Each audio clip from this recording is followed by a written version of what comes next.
fresh fire moto leo tunashukuru Mwenyezi Mungu mzalema. Tuko pande za Mbagala, target ni kuhamasisha Simba zetu kupata tiketi kwa wingi kwa ajili ya kusupport timu yetu ya Jumapili. Shaka ondoa si ndo klabu bingwa na ndo umeanza, kwa hiyo utaupata siku ya game, utaona nao kama kawaida. Shaka ondoa kama kawaida. Nashukuru sana Mwenyezi Mungu kwa fresh na kwa habari ya uzinduzi wa jezi ya klabu bingwa. Maneno ni mengi mtandaoni na wengine wanasema kwamba wakutegemea hicho ambacho kimetolewa kwa jezi ya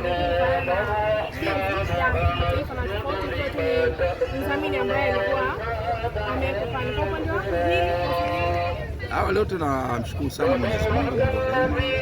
Napongeza viongozi wangu, napongeza Jeruti kwa kupitia Diadora kwa mtazamo ambao walikuwa wameona jezi walizotoa zile za ligi, logo walizoweka asilimia kubwa watu walikuwa wengine wanang'oa, wengine walikuwa wanaona wale maandishi walikuwa pale sio rafiki, lakini kwa vile wana Simba wengi walikuwa wamependa kutokana na quality ya jezi ile kutoka kwenye klabu bingwa, nafikiri wameamua jambo sahihi. Wameamua kuleta hata wale ambao walikuwa wanang'oa logo zile ambao walikuwa vai. Sasa hivi kila mtu ataivaa jezi ya Jeruti kupitia Diadora. Jambo zuri, jambo la heri, jezi yenye viwango vya hali ya juu. Kwa mimi binafsi nimefarijika, nimefurahi mno, nimefurahi sana. Maneno ni mengi kwamba huenda jezi zile za ligi kuu hazijauzika ama bado mengi, maana hicho ambacho tumekuja kwa jezi. Ndio kubwa wa Simba, tunakwenda kisasa zaidi, tunakwenda kwa kisasa zaidi. Na katika miaka yote ama mwaka ambao nimeona watu wamevaa jezi kama mwaka huu, watu wamevaa jezi mno, sio Dar es Salaam, kwa karibu yote. Jeruti kwa kweli alijitahidi, mikoa alimwaga jezi kumwaika, hata quality ya kitambaa chenyewe unaona kabisa.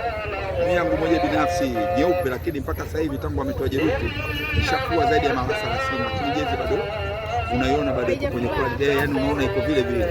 Hili ni jambo kwa kweli la kumpongeza, na hata mtazamo aliona asilimia kubwa watu wengi walikuwa wanalalamika bwana, tujapata jezi kutokana na logo mlizoweka, wengine kuvaa, lakini Jeruti kama Jeruti wengine jinsi hawajapata jezi kutokana na logo ile iliyokuwa imewekwa, ndio maana wengi walikuwa wameng'oa fanya nini, lakini akaliona hili akaamua kuleta sasa logo ambazo ziwe rafiki kwa kila mwana Simba apate jezi.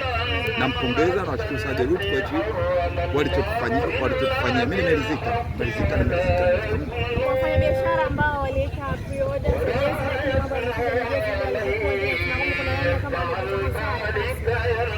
inategemea, lakini kwa wale ambao wengine walikuwa sana uwaambie, kwa mfano mimi simuona nimechukua ya ligi, lakini piga huwa lazima niwe nayo vile vile ya kimataifa.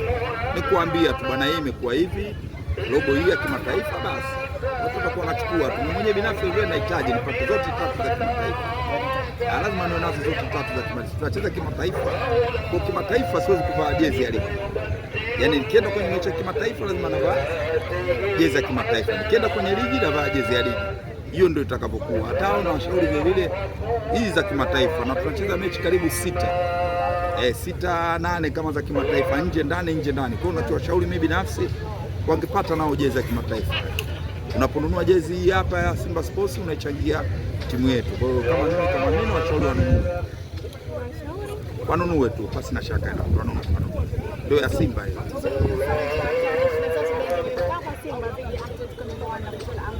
Unaona ni mechi namna gani itakuwa na umuhimu kwa namna gani? Haitakuwa mechi nyepesi, na ndio maana unaona tunahimizana tujitokeze kwa wingi, tukate tiketi kwa wingi, na kama sisi mashabiki wachezaji wa 12.